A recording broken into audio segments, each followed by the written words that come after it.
Hey there, future techies. Today we are talking about Paint.net, a fantastic, free, easy to use, but extremely powerful image editing program. Windows 10 does come with several image editing programs.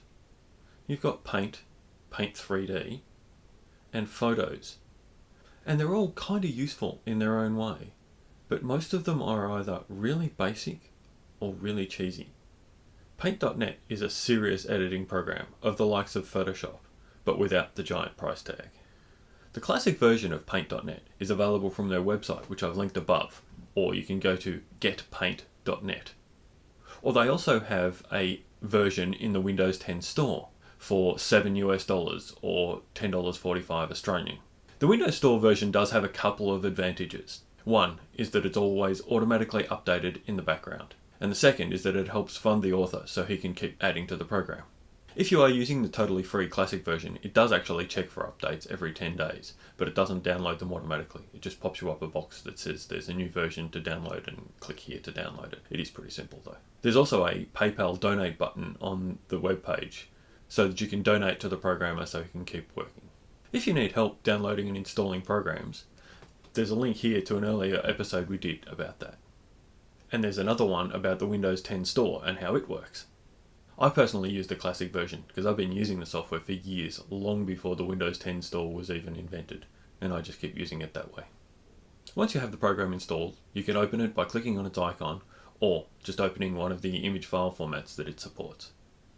I'm not going to turn this into a full-blown tutorial on how to use Paint.net, because that would probably turn into a 20-part video series, and I'm a technology and computer person, not a graphic designer, photo retoucher, or digital artist.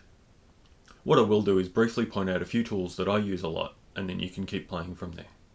Other than the main image editing area, you also have a movable tools palette, a history palette, a layers palette, and a colors palette, each of which can be moved around independently. First tool I want to briefly cover is the top left one, the selection tool. This allows you to draw a box around a particular area that you want to work on. The most common use for this is to crop an area of a photo. So you draw the box, then you go up to the image menu and say crop to selection. Underneath the rectangular selection tool is the lasso tool, which allows you to do basically exactly the same thing, except within a regular hand-drawn area. In this case, I'm going to fill the area with black so that it just removes that one Easter egg.